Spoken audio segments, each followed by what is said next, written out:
A very good evening and a warm welcome to our second edition of UBC News Tonight on this 9th day of December 2021. Now, before we get into tonight's bulletin, let's first take a look at the top stories for tonight.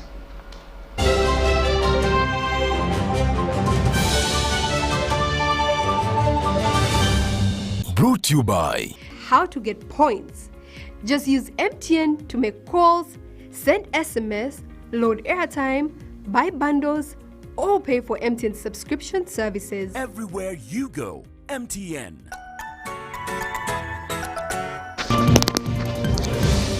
And in tonight's headlines, President Lauryne Masika warns leaders against corruption in government programs. Paul Samugere confirmed Archbishop of Kampala. Prime Minister Robina Nabanja assures Kayunga residents on NRM pledges. And Busiro and Chagwe off to winning start in Bolange Group at the Masaza tournament. Was brought to you by Everywhere you go, MTN. Good evening once again and welcome to our second edition of UBC News Tonight. I'm Lauryne Masika and Elizabeth Nakakoni on sign language. We start off with our first headlining story this evening. President Lauryne Masika has launched the National Lifestyle Audit Campaign Against Corruption. The campaign is championed by the Inspectorate of Government led by IGG Betty Kamya, who vowed to disable untouchables challenging the fight against corruption. President Yoweri Museveni has lashed at people who acquire human wealth without working. He was speaking during commemoration of the International Anti-Corruption Day at Kolo Independence Grounds in Kampala.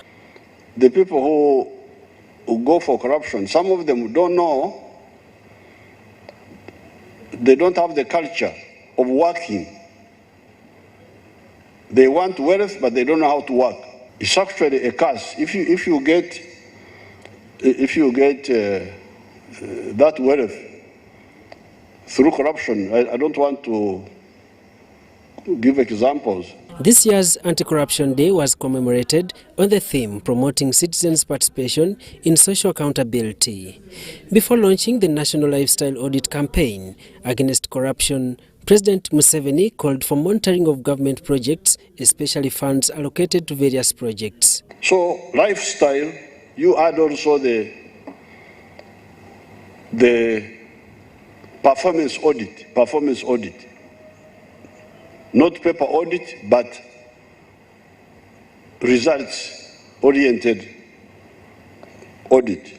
Museveni, however, expressed concerns over the grassroots leaders who he termed as selfish leaders for failure to fight for their electorates. And who is the victim of corruption? It is the villagers. Either directly talking with them or through their leaders. What I cannot understand is why the leaders of the villagers would not speak for them. What is the problem? Why do they forget their people? Or the LC3 chairperson, why does he not speak for his people? That one you can find out. According to available information, Uganda loses over 10 trillion on its budget annually in corruption, which affects service delivery. The Inspector General of Government, Betty Kamya, says citizens have not joined the war against corruption. We pray that you direct that all government programs that bring people together should have a component of civic education against corruption embedded in every agenda. Kamya revealed the IGG's strategies aimed at fighting corruption. However, all this will be achieved with an increment in the IGG's budget for financial year 2022-2023. She chose to deal with untouchables in the fight against corruption. In order to gain public trust and confidence, the public is crying about untouchables, so-called. The public wants to see some big heads roll. And with your support, Your Excellency, I assure you that on my desk are investigations which are likely to lead to heads to roll. because that is the only way we are going to work together with faithfulness, with credibility, with a culture of hard work. President Museveni launched a national lifestyle audit campaign against corruption.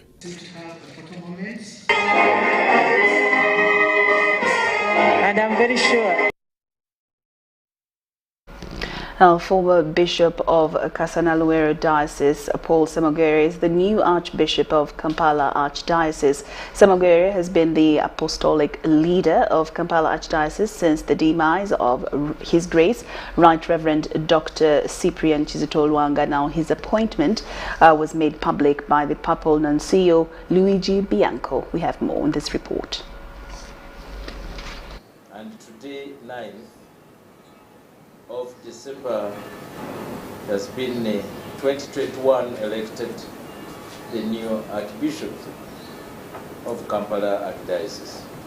The appointment ends his capacity as acting Archbishop of Kampala Archdiocese following the death of Archbishop Cyprian Kizito Lwanga. Bishop Paul Semogere is now the new Archbishop, an appointment officially made by Pope Francis. To congratulate the Kampala Archdiocese, the clergy, the religious and the faithful, where the now Archbishop Paul Semogere has done a generous pastoral ministry.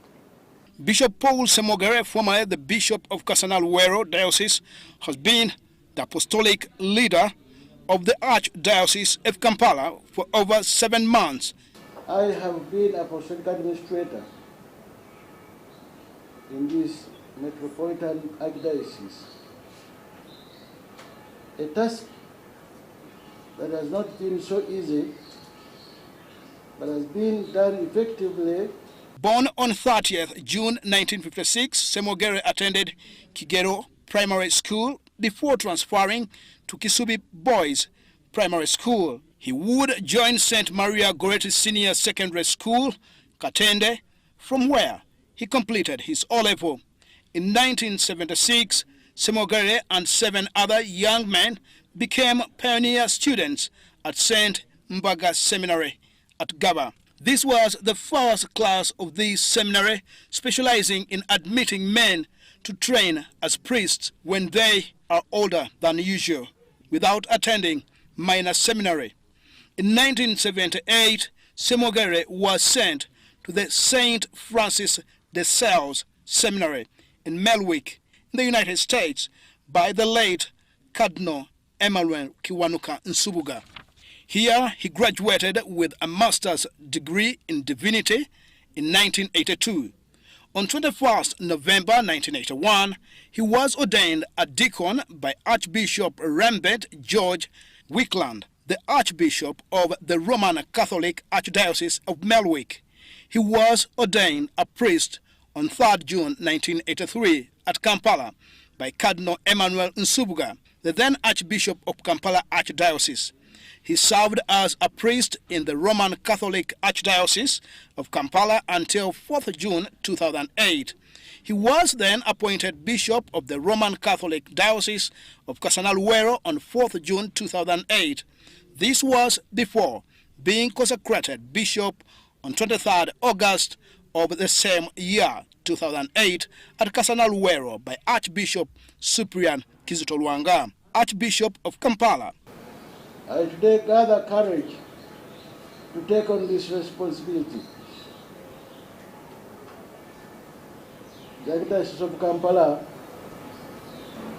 yearns for a shepherd to fill the virtue that was created after the death of a visionary, hard-working, focused and intelligent leader, the late Archbishop Lwanga.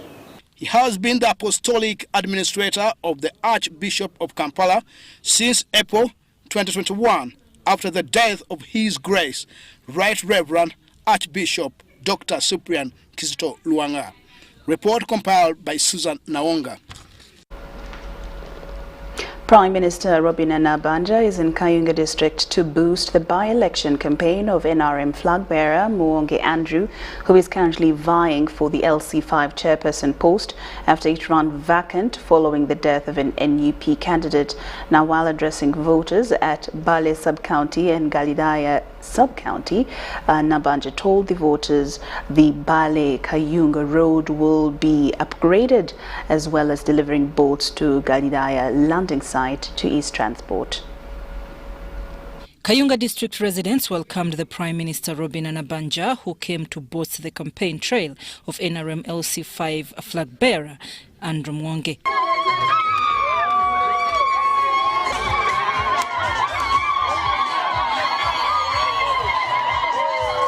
While addressing rallies at Bale and Galidaya, Nabanja asserted that Bale Kayunga Road will be upgraded as directed by the President during his campaigns.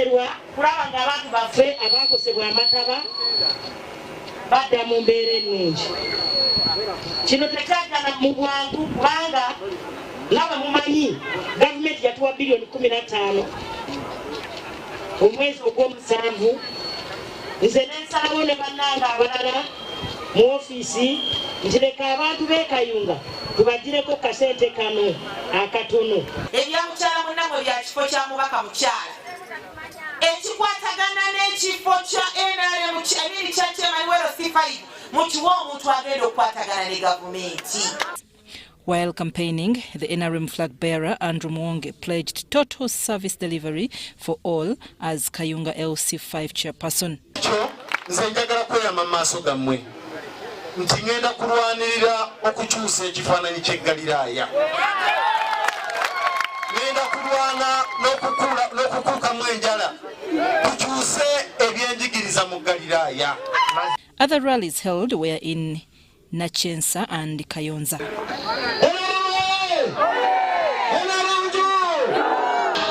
The post has attracted 4 candidates, 2 independent candidates, NRM's Andrew Muonge and NOP's candidate. I'm Nafka Farida and Robert Katamba. The decision to admit the Democratic Republic of Congo into the East African community will be taken by the region's heads of state. First Deputy Prime Minister and the Minister for East African Community Affairs, Rebecca Alitwala Kadaga, says the region's council has already approved the proposal, awaiting presidential endorsement. The Democratic Republic of Congo could be close to joining the East African Community Regional Bloc. The recent approval of the proposal by EAC ministers from member countries now leaves the final decision in the hands of East African heads of state. So we have recommended to the heads of state to complete the process, and we hope that very soon the summit will sit to set the program for negotiations, because the DRC, Congo, is expected to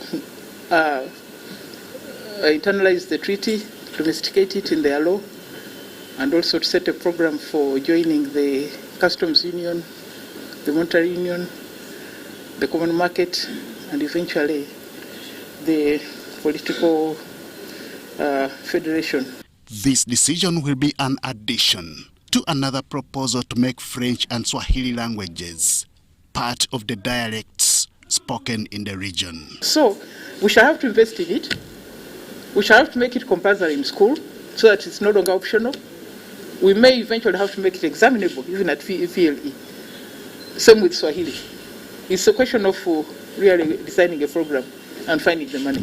Rebecca Kadaga loads milestones registered in the region's progress, including waiver of visa fees. As we speak now, the Republic of Kenya, the Republic of Uganda, the Republic of South Sudan have removed the visa payments for their citizens, but have requested the South Sudan also to do the same for the Republic of Rwanda, so that their citizens can easily access the country.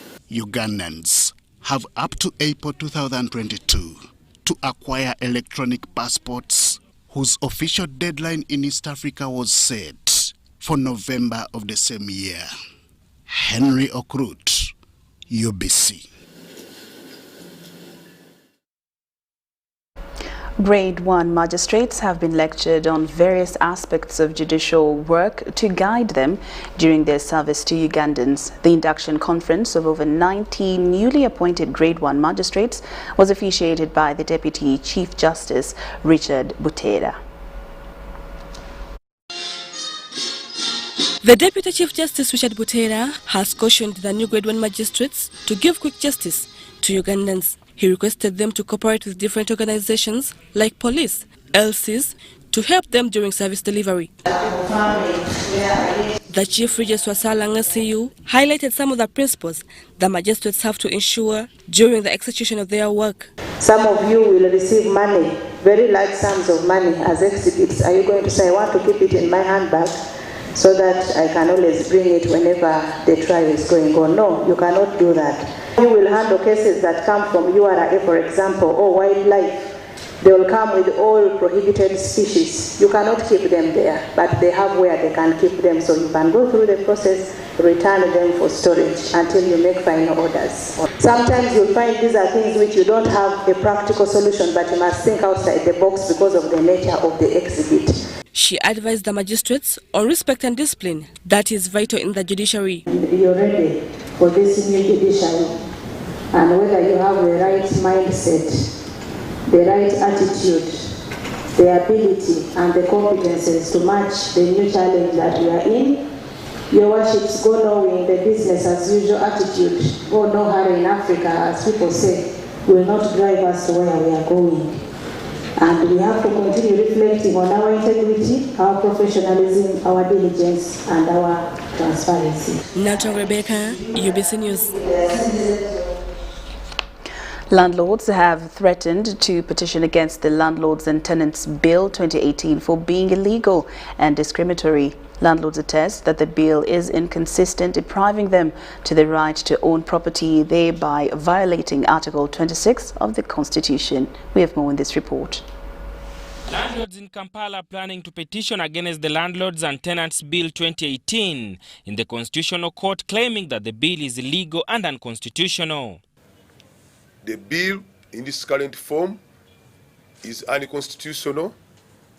It violates the principles of natural justice, and it is discriminatory in nature. All of these principles are enshrined in the Constitution of the Republic of Uganda. And once this bill is passed in its current form, we as lawyers, we shall have no option but to challenge it in the Constitutional Court of Uganda. They attest that the bill deprives them of the rights to own property. There is a shift of power that has been moved from the landlord to the tenant. The tenant has been protected more, leaving the landlord who owns the property at that. That limits the right to property under Article 26 of the Constitution. The 2018 Landlords and Tenants Bill prohibits landlords from collecting rent in dollars, as it has been before, which they say will kill the real estate sector in the country. We as landlords, we have also been borrowing money in dollars to pay off these landlords so that we acquire these properties, like this one which I have. I bought it from one Indian who had repossessed it. At the time of acquiring this property, the exchange rate was 1,800. Today, the dollar is at 3,600.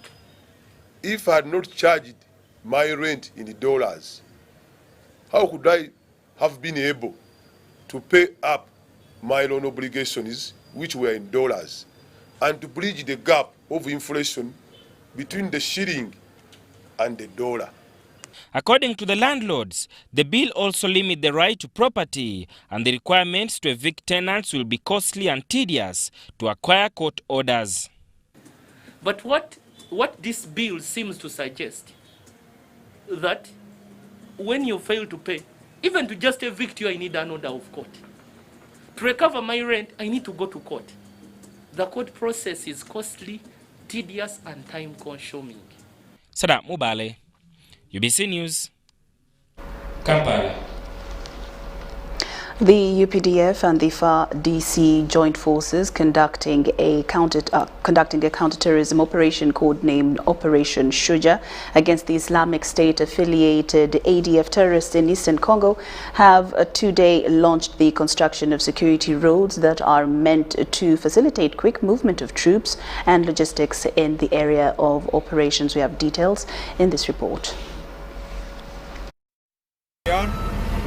1 kilometer from Mukakati, and we jointly with the UPDF, jointly with the FARDC forces, are trying to construct this road from Mukakati to Semuliki, to River Semuliki Bridge, so that we can be able to transport our logistics across near the enemy camps. The roads will also ease movement of civilian traffic, especially along the Nobili, Kamango, Semliki, Beni Road. The stretch had almost been rendered impossible due to its poor state and the insecurity caused by the ADF terrorists. Operation Suja was launched on 30th of November 2021 following a memorandum of understanding between the governments of Uganda and DRC. The signed MOU allows both forces to conduct operations to root out the ADF from the Eastern Democratic Republic of Congo. The first phase of the road works, starting from Mukakati Trading Center to River Semliki, was launched by the commander of Operation Suja, who is also the commander of UPDF Mountain Division, Major General Kayanja Mhanga, and the second in command of FARDC Operation Sokolo, Colonel Antonio Biagolo. Some lag in operation because of the roads. The roads are very poor, so first of all we have to work on the road from Mukakati to the bridge, to River Semliki Bridge, so that we can be able to supply our troops up front. The duo thereafter toward the deployments of the joint forces in the area. In his remarks, Colonel Biagolo applauded the agreement of the two heads of states authorizing the joint operation to deal with ADF once and for all, and said the Congolese people have welcomed the initiative. He added that the 30th November 2021 air and artillery strikes by UPDF against 4 ADF camps, Kambi, Yayu, Tondoli, Belu 1 and Belu 2, inflicted heavy casualties on the ADF. The strike, Colonel Biogolo stated, has led to the surrender of over 60 ADF terrorists to the FARDC forces in Beni. The Congolese commander implored the joint forces to sustain pressure on the remnants in order to cause more defections. On his part, General Kayanja pledged total commitment of the operation forces under his command to ensure restoration of peace and stability in the area. Their equipment and wind to defeat the enemy. So we are very focused on that. We have come with only our weapons to fight with DRC. To be rest assured that we shall remain focused on our aim to defeat the ADF. We shall not go into doing business. We shall not go into any other activity. According to the Memorandum of Understanding, Operation Suja will be reviewed every 2 months in order to determine the progress and inform forth. The former Minister for Defense, Dr. Crispus Kiyonga, has hailed President Yoweri Kaguta Museveni, who happens to be the Commander-in-Chief of the Armed Forces of Uganda, for his bold guidance and decision which okayed Uganda's joint operation in DRC for hot pursuit of ADF, who are blamed for causing insecurity in Uganda and the DRC. I had never been to Goma myself until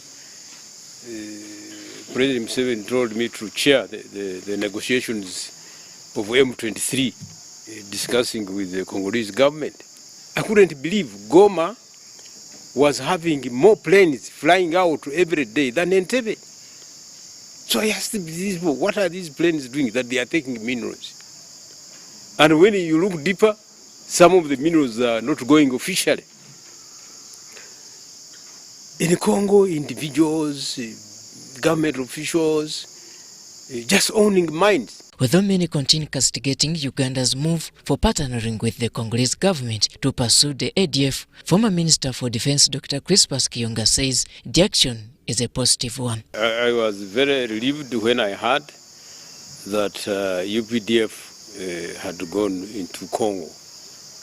This was long overdue, if you want to know my views. But I have liked the way the President, Commander-in-Chief has managed this, because not only was the army very well prepared, but the diplomatic preparation was really excellent.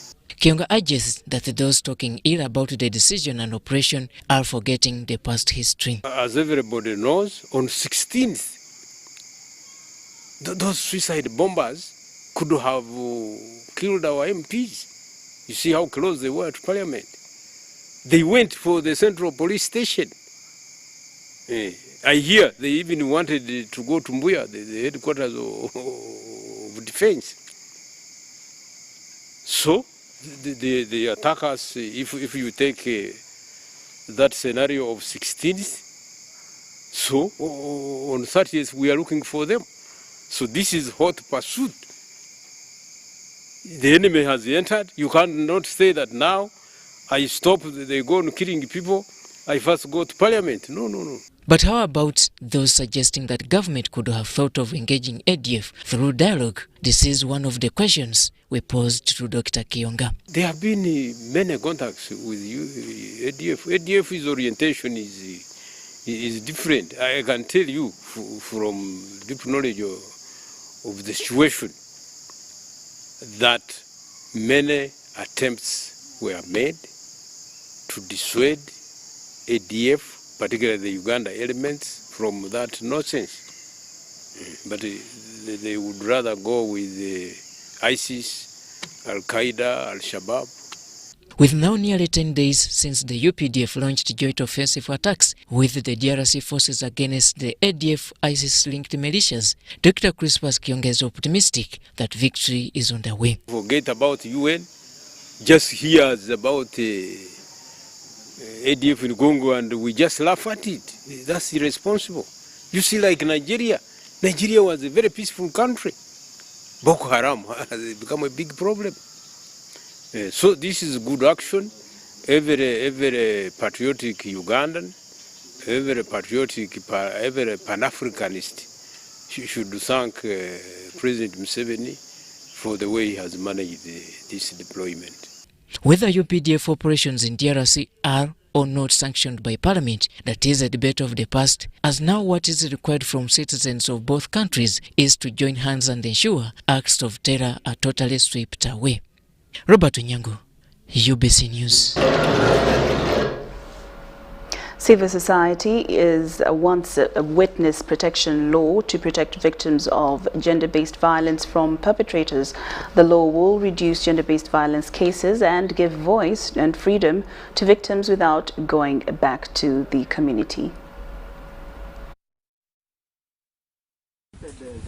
During the COVID-19 pandemic, women and girls have taken on additional caregiving burdens at home. However, violence remains a hindrance to protect gender-based violence victims. Civil society organizations want a law that gives freedom to witnesses to give evidence without fear. The assurance is that an enacted law helps a witness to seek redress once attacked by perpetrators. That will increase the trust in the justice system.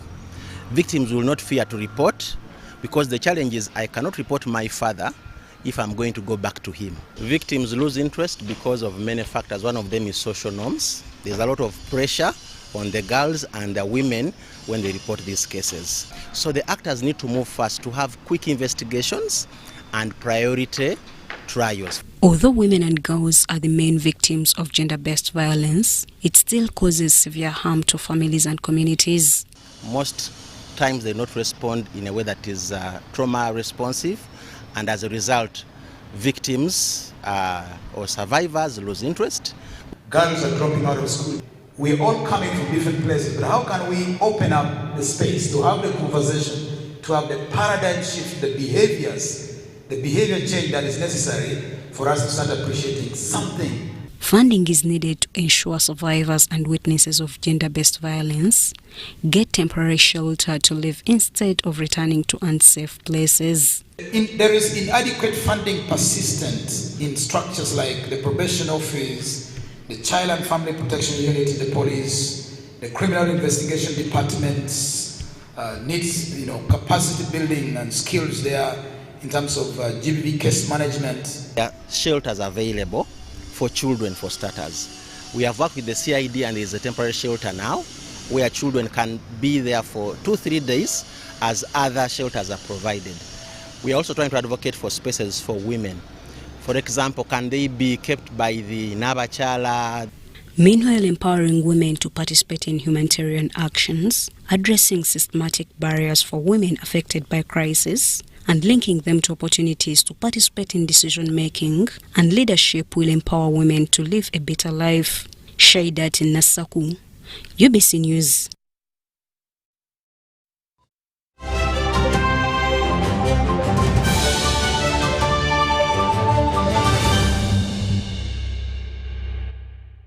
Yellow Uganda, congratulations and thank you for buying shares in MTN Uganda. We look forward to a brighter future together. MTN will keep you updated with important information about your shares via SMS, our website and our official social media channels.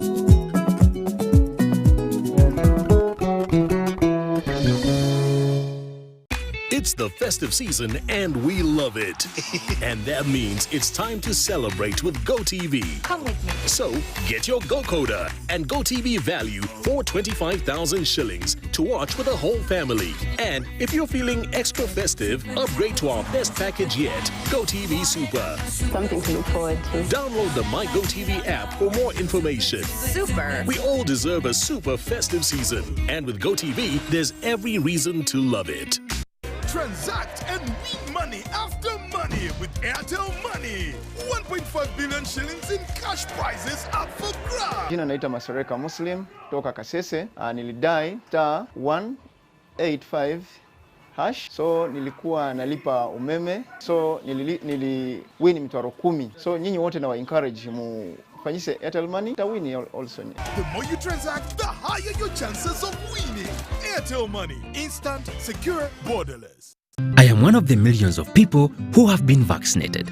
And today I want to ask you to choose to be vaccinated so that we can all go back to enjoying the Uganda we all love. A country that is one of the most entrepreneurial in the world with the most friendly people. A country where we can do business with anyone at any time. A country that is free of COVID-19. So, get vaccinated today in any of the verified health centers and let's bring business back to Uganda. COVID-19 vaccines are free of charge, safe and available. Invest in your health. Invest in Uganda.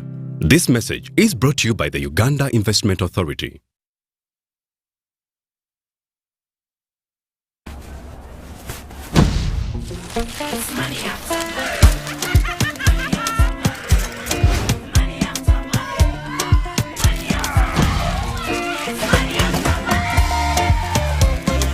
Transact and win money after money with Airtel Money. 1.5 billion shillings in cash prizes up for grabs.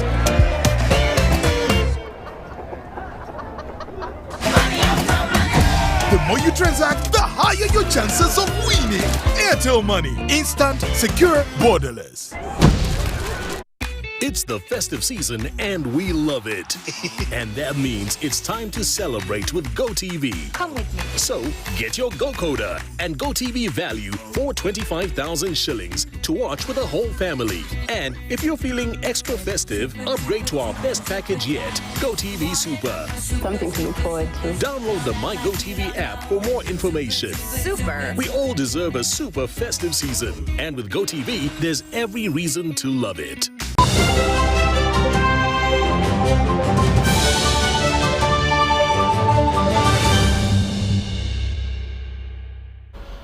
Welcome back from that break, and we're glad that you're still watching UBC News Tonight. Now into some more news. The Ministry of Education and Sports has told the media about final consultations to release the education calendar 2022. This was communicated by the ministry's spokesperson during the press conference at Uganda Media Center. Take a look.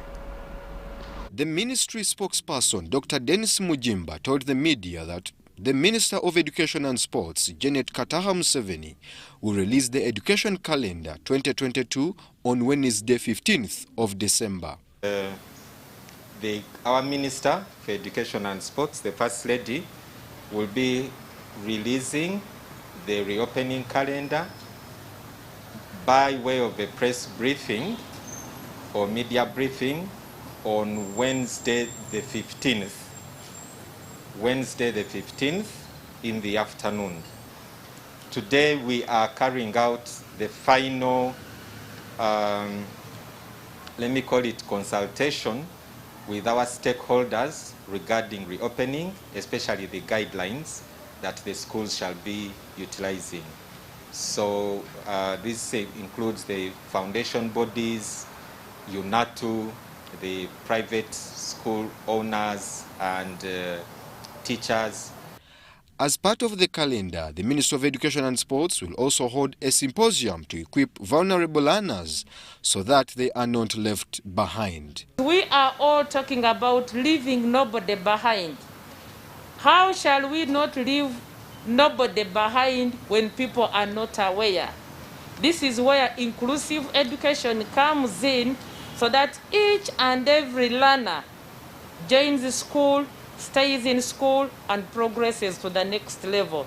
So in this symposium, we shall be able to see so many things that are happening out there in relation to creating awareness about inclusive education. Brian Byaruhanga Tumwine, UBC News. Now, in a month's time, all learners will return to school after 2 years due to COVID-19. However, because the economy has not yet been open for some time, most parents are resource constrained. Schools are choking on loans and have no resources to reopen.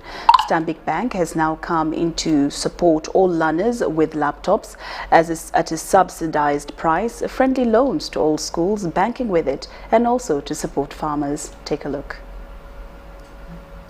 We will provide financing for purchase of laptops or computers to the students on a higher purchase basis.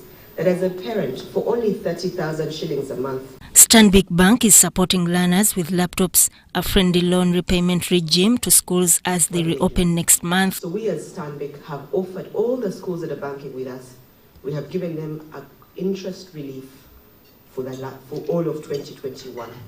We know they didn't work. The Chief Executive Officer, Stanbic Bank, Anjuko, was speaking at the bank's Economic Restart Breakfast meeting that brought together players in microfinance sector like savings, credit and cooperative organizations, bank staff and members of parliament. So we will be providing these desktops, but now we have to think about solar, we have to think about how does this be sustainable for that circle wherever they are, because they need to digitize. Juko, however, asked government to remove taxes from internet services so that learners can be facilitated to learn using affordable data. Enablement of data access is such an important part of what needs to be done. The government chief whip, Thomas Tayebwa, represented the Prime Minister, Robina Nabanja, at the meeting. Tayebwa said government is not imposing any more new taxes as part of the COVID recovery program. Very soon, you will hear costs of internet going tremendously down. Beyond the tax, the issues of tax, those are small. The chairperson NPA, Dr. Pamela Kasabiti, the presidential advisor on manifesto program, Ephraim Kamuntu, among others, participated in the meeting held at Serena Hotel, Kampala. To really increase access to patient capital and also lower commercial interest rates. Because if we're really going to implement our plan, we have to support the private sector. And I'm really excited by the many innovative solutions you're coming up with to get us out of this COVID slump.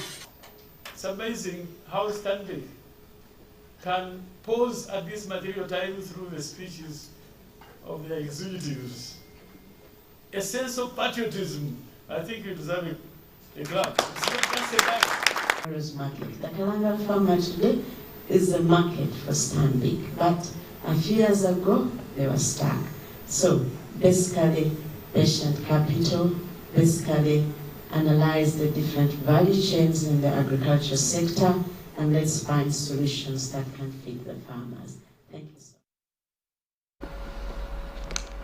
The business community has been called upon to vaccinate against COVID-19 as a remedy to open up the economy. The CEO, Private Sector Foundation Uganda, Stephen Asimwe, told the media that the business sectors need to conform to the vaccination target for the business sector to be reopened. Peace Taremwa, District Governor-elect Rotary International, says they have injected over $20 million in the campaign against COVID-19. Take a look.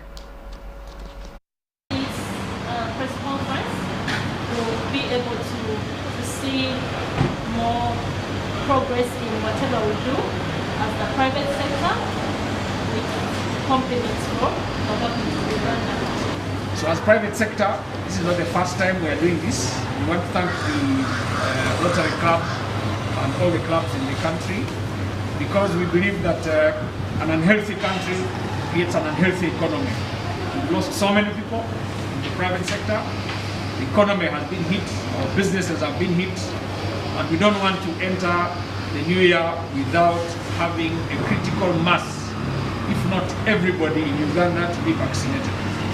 We believe that when the economy is open in January, every Ugandan should have had a vaccination, at least minimally, be very healthy in order to carry out their business. So it's against that background that we have mobilized all our people, manufacturers, people in agriculture, people in the ICT, tourism, logistics, and all business players to ensure that we tell as many people to be involved in vaccination. Today we come here to tell the world, to tell our own Ugandans, that the most important thing to do now is to go and get a jab. Please go and get the vaccine. And the reasons are very simple. We are saying life is the most important aspect anybody will have. If you want to keep alive, please play alive. If you want to keep alive, please respect some of these interventions that have been developed by our friends.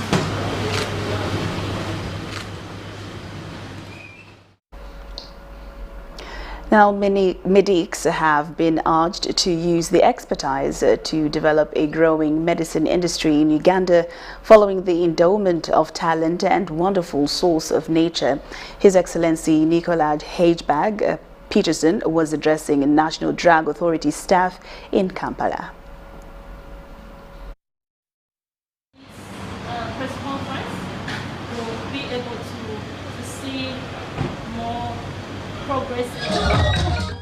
Denmark is among the countries with the biggest development programs integration in Uganda, with last year contributing over $15 million to the development of the country. This has been disclosed by the Danish ambassador to Uganda, His Excellency Nicolaj Hegerberg, on his visit to National Drug Authority in Kampala. You have the talent, you have the public institutions that can train and educate people, because of course it's people like you have here in NDA that you need in the drug industry, and you have the wonderful reserves in nature. I've been traveling all over Uganda. I've been to your rainforests, I've been to everywhere. I can see the rich, the life that is everywhere here in Uganda. The chairman, National Drug Authority, Dr. Medad Bitecherezo, extended its appreciation to the government of Denmark and Danida for making them a regional center of excellency in drug regulatory systems. India is planning a transition into Food and Drug Authority, an FDA, which awaits the enactment by Parliament of Uganda. We are planning to set up a new office in Soroti, Eastern Uganda, to cater for the regions of Teso region and Karamaja region in terms of drug regulation, because we know there are so many animals in that region and human beings also there. National Drug Authority expressed the need of equipping different laboratories in the laboratory tower with an additional human resource. Annette Bukirwa Sechindu says National Drug Authority staff have received training in condom testing and asked for more support in testing of condoms. We need to construction of the 2 office towers that you just see, and we still need to transform NDA to National Food and Drug Authority, the bill in Parliament which is still ongoing. Brian Byaruhanga Tumwene, UBC News. The Equal Opportunities Commission has developed guidelines for stakeholders in addressing equal opportunities, gender and equality while implementing the parish development model. The aim is to increase access to service delivery for marginalized people. Government has set up programs aimed at boosting the socio-economic development of people. However, persons with disabilities are unable to access these programs. The Equal Opportunities Commission has set guidelines for stakeholders when implementing the parish development model to benefit persons with disabilities. Government and His Excellency the President has been actually crying out to see that households in Uganda move from subsistence to the money economy. But things have not been happening as per his dream. For us as the Equal Opportunities Commission, we feel that there are certain sections of society, like the marginalized persons who have been left out in these developments. Maybe it is not intentional, but because our concern, the concerns of marginalized persons lies in the details, maybe these details have not been given adequate attention. Some of the persons with disabilities carrying out business expressed challenges they encounter while carrying out business. Issues with the middlemen, because there is no direct access of the vulnerable people into these markets. So if something needs to be done to eliminate these middlemen, because most of our vulnerable people do not benefit from this because the middlemen find a way of cheating them. So these where the production can be kept during the huge harvest, then and determine the market. The Director, Community Mobilization and Mindset Change, Brigadier General Felix Kuleji, says there is still need for mindset change towards government programs. Kuleji calls upon government civil servants to embrace their careers for the development of the nation. The key to unlock the potentials of all Ugandans lies in each individual's mindset. Now, those of us in government must appreciate that we are not occupying offices for the sake of it, rather to serve the country. And so at every end of every financial year, before you ask for more money, can we check what you have done? I am Mary Namkose for UBC News.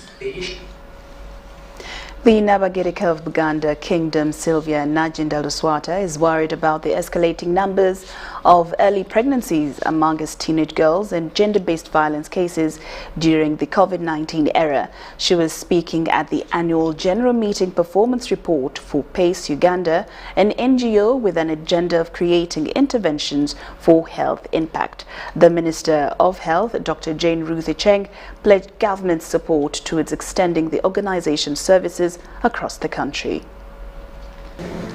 Good health is a must need for everyone. However, to a number of issues, many don't get the opportunity to access health facilities basing on physical location, laziness, reluctance, and lack of funds. Stakeholders enter the sector to subsidize the government on services to boost health of citizens. PACE Uganda, an NGO, has started creating interventions through addressing HIV/AIDS, malaria, child health, reproductive health, amongst others. While giving the organization's annual performance report, the Queen of Buganda Kingdom, also the organization's patron, Her Royal Highness Sylvia Najinda, was touched with the growing numbers of teenage pregnancies and gender-based violence-related cases amidst COVID-19. The last 2 years have been devastating, mainly for the adolescent girls and young women, with several reported cases of sexual-related violence, physical violence, and teenage pregnancies.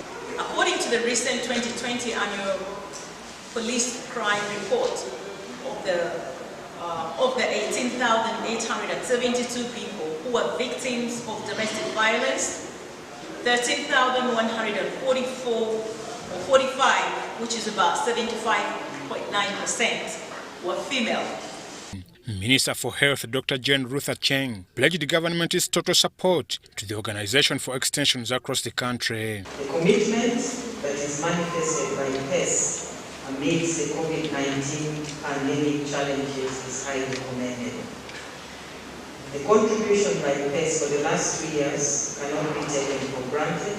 The Executive Director, PES Uganda, Felista Nakamya, said, according to a survey carried out, few Ugandans make use of mosquito nets, with many keeping them. The net campaign, and as PES ensured that 95% of all the nets which were distributed reached the intended benefit. Now measuring on the utilization of mosquito nets, that much as in the beginning it was at 78% nets which are being used, we are aiming at ensuring that 95% of the nets which were distributed under use.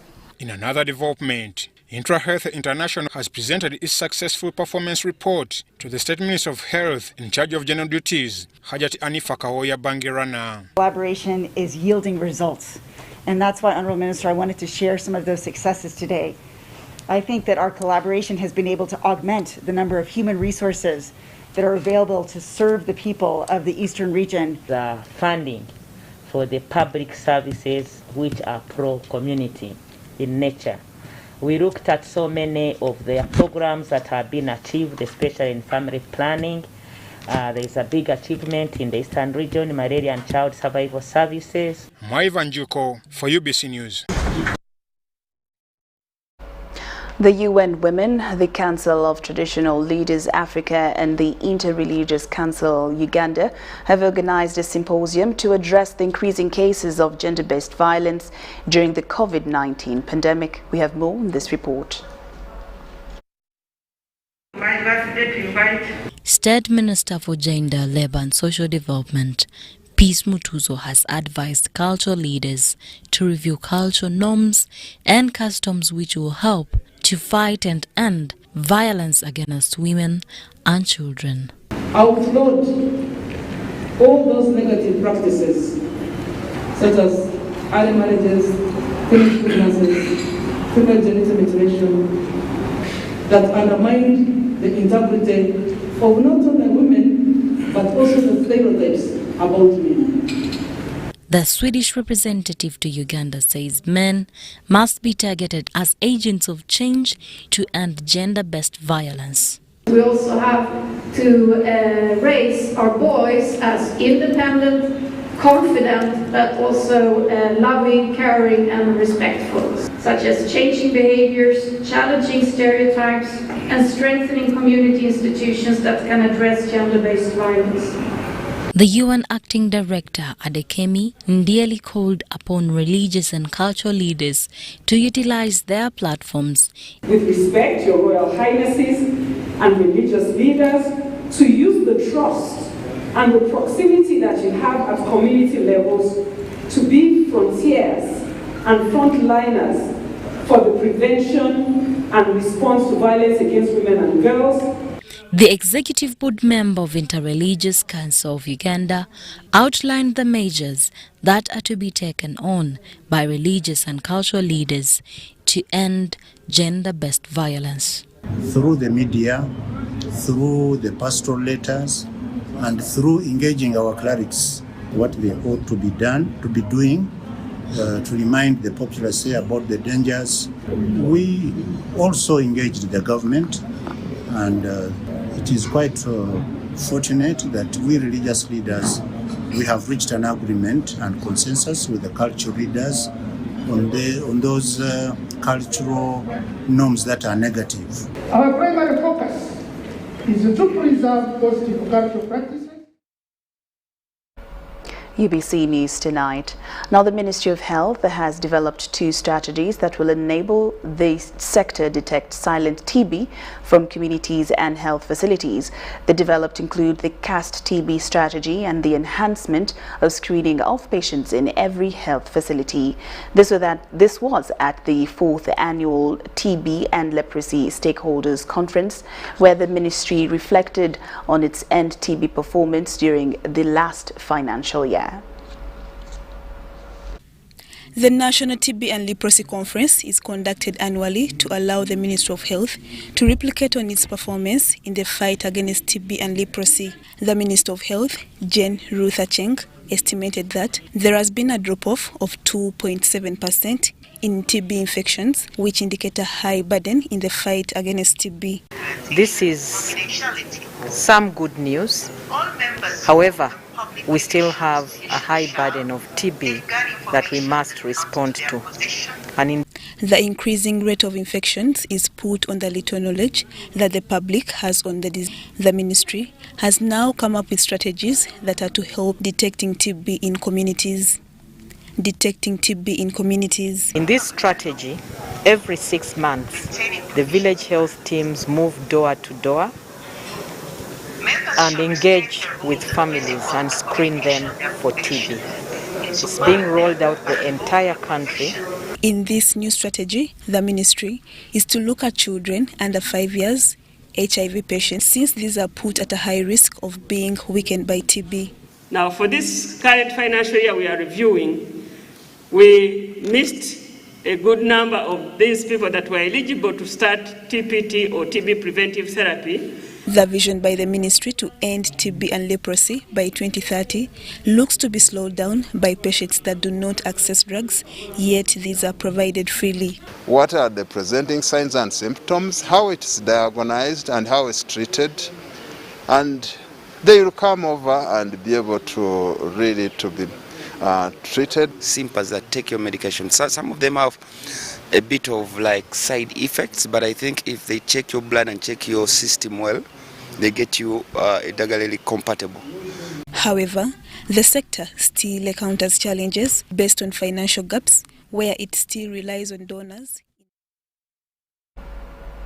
Reverend Father Basaja Kawa of Bukalango Parish has advised Christians to stop stigmatizing victims of HIV. He also condemned Christians who mix God with witchcraft. He was leading a mass organized by HIV/AIDS victims, Abagabe Bakabaka, whom Kabaka Ronald Mwenda Mutebi of Uganda as patron chose to spearhead and stop the spread of HIV/AIDS on his behalf. Abagabe Bakabaka are HIV-positive youth. They have children so that they live a good life. So that has been our program today, and we thank God who has enabled us to celebrate this day, and also for all the people who have come to support the young children, so that even though they are living a challenging time, but they should not lose hope and see that they live their life to the fullest. So we thank you, dear viewers, and also we continue to invite you. Let us join the King of Uganda to fight HIV out of our country and out of the world.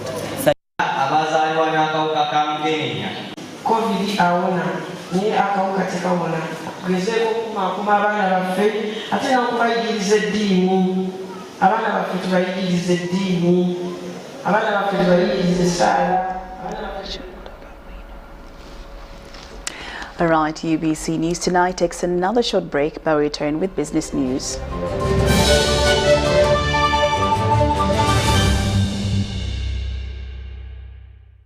Yellow Uganda, congratulations and thank you for buying shares in MTN Uganda. We look forward to a brighter future together. MTN will keep you updated with important information about your shares via SMS, our website and our official social media channels.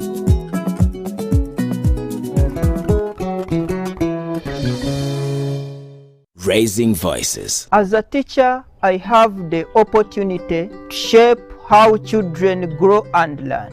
I believe in creating a non-violent school where children feel safe and respected. I promise to lead by example and create a different kind of relationship with my learners, one that helps them grow. In this time of COVID, what is your promise to the children of Uganda?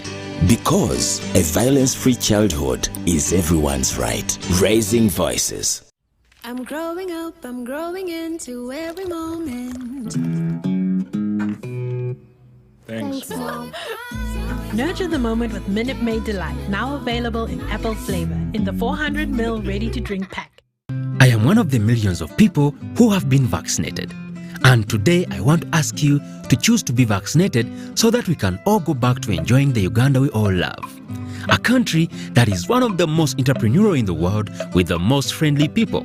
A country where we can do business with anyone at any time. A country that is free of COVID-19. So, get vaccinated today in any of the verified health centers and let's bring business back to Uganda. COVID-19 vaccines are free of charge, safe and available. Invest in your health.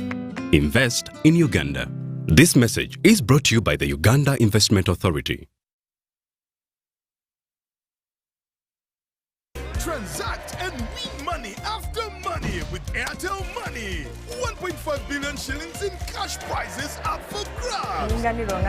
Mariam, in your Lantoro, Tabedo Jinja, Tadio Star 185, Tachulo Rigo TV for a month. After 2 days, your Airtel Jobinojo Goran Simu, Sana winning 100,000. The more you transact, the higher your chances of winning. Airtel Money, instant, secure, borderless.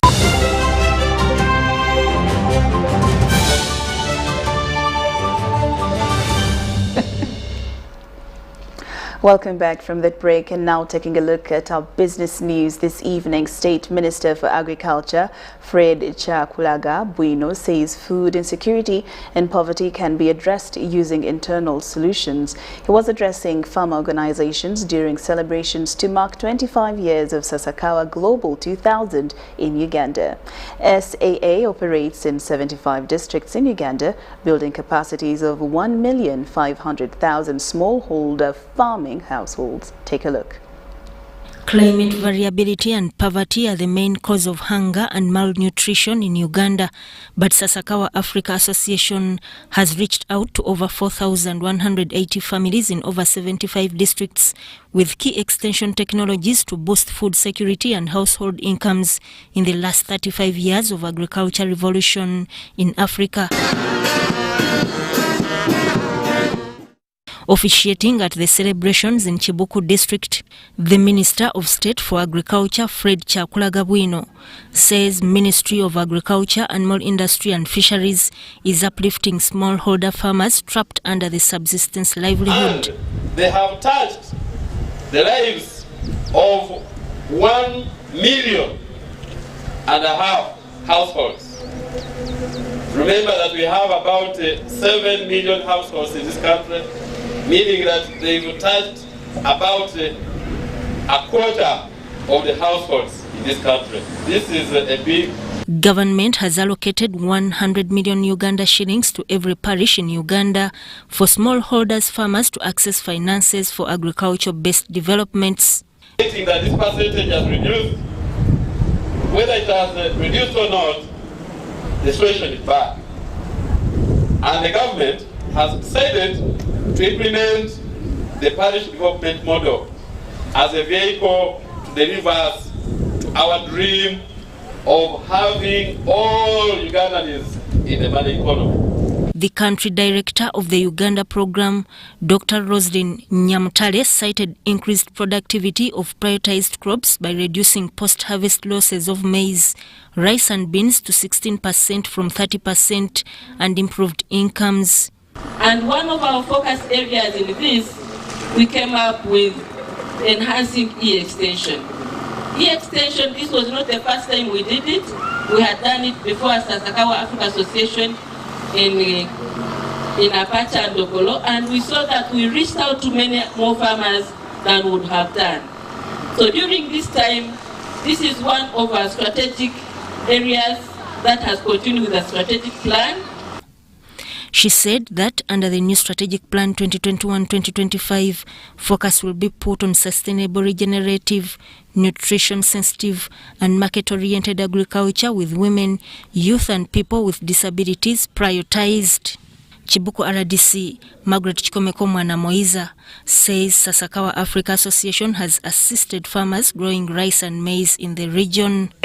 We disseminate information to the Sasakawa people on that, and we have had a chance to give money to one of the groups of Sasakawa who are having nutrition, value addition for nutrition.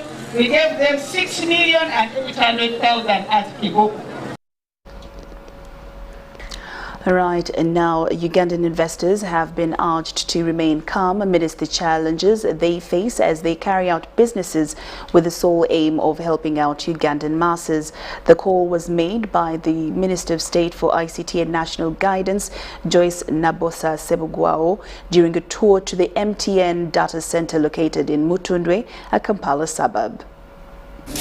So, where we're standing now is what we find. Stars need patience while transacting business. State Minister for ICT and National Guidance, Honorable Joyce Nabosa Sebugwao, cites out the example of the internet services provided by MTN Uganda, adding that the ministry is aware that they earn less profits as per their expenses incurred in providing the service to Ugandans.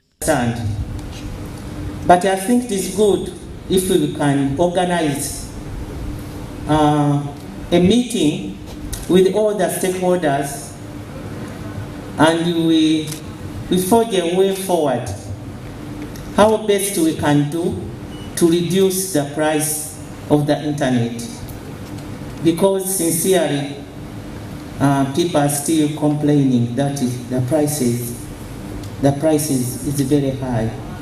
Government will subsidize taxes to allow continuity of investors in business. She appealed to all data users to remain calm as government subsidizes taxes on all internet services, which will eliminate exploitation. We are going to organize a meeting so that we make programs on all radios and TVs to sensitize the public about these services so that they can appreciate. Report compiled by Ongeso Godwin Mark for UBC News in Kampala. The Ministry of Energy and Mineral Development and Operation Wealth Creation have teamed up to build the capacity of Ugandan population to participate in oil and gas industry. The Permanent Secretary of the Ministry, Lauryne Masika, unveiled the ongoing planning of the Local Content Fund to support small-scale enterprises in the industry. The Chief Coordinator Operation with the Creation, General Salimu Saleh, has assured the public the investment of $10 billion in the oil and gas sector in the next 5 years in the Albertine region. He was officiating at the National Oil and Gas Symposium at Makerere University. How much of this money will be retained in our economy? How prepared are our food companies, our transport and logistics companies, our security companies, our engineering and consultancy companies? How prepared are we for this massive investment that is going to take place in the Albertine region? The Ministry of Energy and Mineral Development has designed a special local content development fund to reach the Finance Ministry for approval. The fund will target small and medium enterprises feeding the oil and gas industry. The fund is meant to provide seed capital to SMEs and farmers to enable them, so they have a boost in being able to supply goods and services for the industry.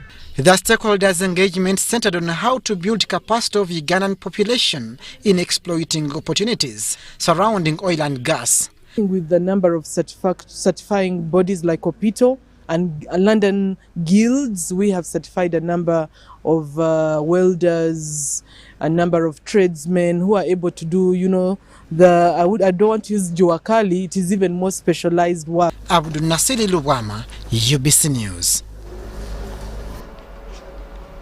Public and private sector, along with civil society economic stakeholders, have converged in Kampala today to deliberate on various ways on how Uganda's economy can compete favorably both domestically and on the global market.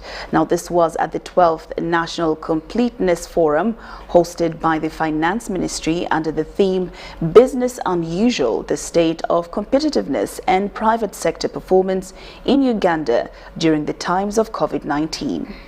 The need to drastically automate and digitize government services has been emphasized as a prerequisite if Uganda's economy should recover to pre-pandemic times in the forecasted period. The only way we can strengthen systems to address those recurrent issues we are having, issues of corruption in the government, but also corruption in the private sector, issues of efficiency of public service in delivery of services. These can be addressed better if we automate. Uganda's high cost of doing business, coupled with a low-wage economy, has been criticized for not enabling competitiveness. We have a very, very low-wage economy, and I was thinking that we could look at that, because if you have people that do not have income, how is the private sector going to work? It is not possible. Our electricity is very, very high, extremely high. As you can see, 0.155. I used Uganda, I used Ghana, I used Rwanda, I used Kenya, I used Ethiopia. To this regard, private sector support through effective public-private partnerships has been recommended. The PSST has just mentioned that as private sector, we are not giving information to help government to facilitate us in being where we want to be. So I hope and pray that this morning we have very able speakers, panelists this morning, who are going to share the challenges and recommendations, and hopefully we can come up with tangible solutions that the government can take up. What I'm saying is, stop strangling those people who are starting. Set up a group, a system, a setup, I don't know what you want to call it, where all these people work together, not to kill us, but to handhold us so that we can grow. According to a 2020 World Bank report, Uganda is the 116th cheapest country to do business on the global scene, while regional states like Kenya and Rwanda are at 50th and 38th respectively. Wadulo Makano, UBC News. Ministry of Education and other development partners are meeting in Wakiso to iron out concerns over the inclusive education for youth with complex disability. Among the resolutions the ministry plans to embark on is to vocationalize the education program to include disability skill services by equipping institutions with user-friendly training kits. The youth with complex disability are to access inclusive vocational training and market-driven skills to enable them to compete on the labour market.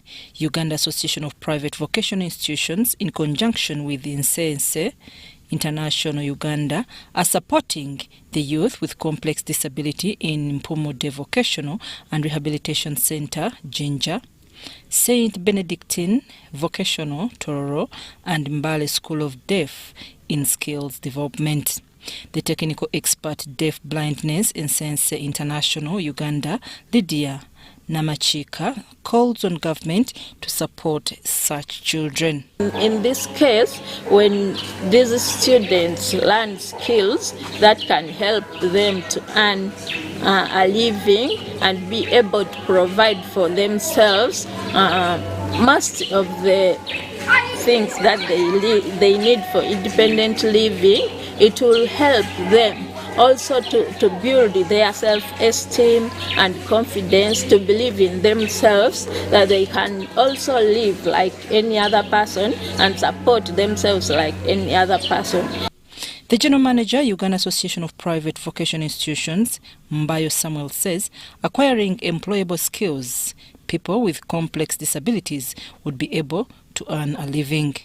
If these people are properly trained in skills, they can be productive and add some wealth to themselves, to their family, and to the national as well. Partners in education need to ensure that families are supported. First of all, to raise these children, to make sure that they are prepared for education, and when the education comes, they are included. Olinga Swabula, a disabled student, shares her views. I want also to become a midwife, a great midwife. Also, I want to become a counselor as an alternative. Also, I want to grow up and I build an orphanage for people, for children, for all children who need support, because some lame children are orphans. They need our help. I'm Nafka Farida and Ganga Henry.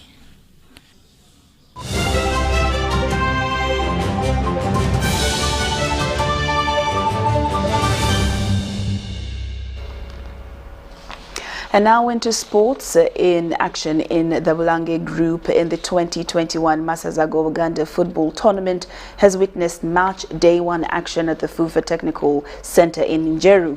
This group is of 4, including Busiro, Bugerere, Chagwe and Buvuma. In the opening day fixtures, 10-man Busiro that had Samir Mudiba sent off beat Bugerere 2-1. Busiro took an early 2-0 lead through Herbert Chibirango and Robert Sentongo, and despite Hudson Balire's 16th minute goal, preserved all the pressure to triumph in the game of minimal chances. In the day's second game, Chagwe needed a calm Gerald Ogweti to dispatch a penalty in the 61st minute to calm maximum points against Buvuma. Now action continues on Friday with Buvuma facing Bugerere and Busiro dating Chagwe in an anticipated thriller. 3 groups, including Masengere and Muganzirwaza, have witnessed action in the Masazago Uganda, with Butikiro to follow before quarter-final action gets underway. 4 teams, Budu, Singo, Buwekula and Bururi, are in the quarter-final access.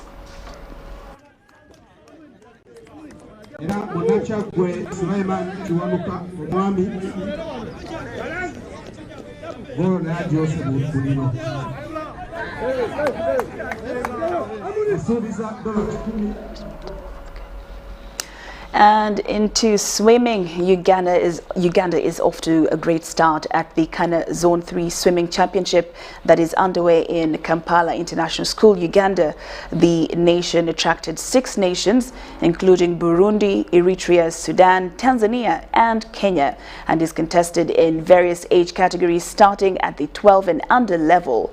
By the end of 18 events contested today, Uganda was doing pretty well, and at that stage had already accumulated 8 good medals, 11 silver and 8 bronze. Swimmers like Mubiru Swagia, Esther Atu, Katemba Karima, Rama Kalunji and Atisha Matini were responsible for the good medal haul at this championship, where neighbors Kenya and Tanzania are also impressive. The action in swimming continues tomorrow, but the championship will have water polo and open water category before climax on Sunday. The boys in the second heat need to be sure, if they want to settle in for that goal, they really need to have a good move. These 2 boys are pulling in pretty quicker. I've just told you lane 5. He's just done 15 years. And with that, we have come to the end of this night's bulletin. Thank you so much for your company. But before we leave, let's take another look at tonight's headlines.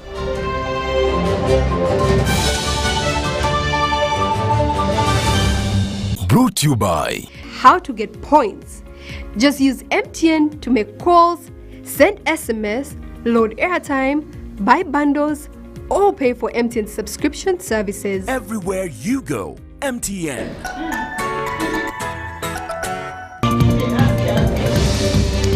President Yoweri Museveni warns leaders against corruption in government programs. Paul Semogere confirmed Archbishop of Kampala. Prime Minister Robin Nabanja assures Kayunga residents on NRM pledges. And Busiro and Chagwe off to winning start in Bulange Group at Masaza tournament. was brought to you by Everywhere You Go, MTN. Thank you so much for your company. I'm Lauryne Masika Kazimoto and Elizabeth Nakakoni on Sign Language. We leave you with Kutesa Mili with tomorrow's weather forecast. Thanks for tuning on UBC. My name is Kutesa Mili with today's weather update. We are still continuing with light showers across lake shores and southwestern of our country, but the rest of the country is continuing with sunny intervals. This is due to the low that is over the tip of South Africa that is depriving us of the moist winds that are supposed to come into our country. Therefore, the rain that we're receiving lately is due to the local effects like Lake Victoria. Tomorrow morning, we expect to wake up with light showers across lake shores, but the rest of the country is to expect to have sunny conditions. After an hour, though, we expect a pick-up of light showers across lake shores and southwestern of our country, but the rest of the country is expected to continue with sunny intervals. Temperature is up to 33 degrees and Karamoja region, 32 across the northern part of our country. Capital City Kampala with 28 degrees Celsius, Kabale Highlands with the lowest of 23 degrees Celsius. Thanks for tuning on UBC. My name is Kutesa Mili. Stay tuned and see you tomorrow.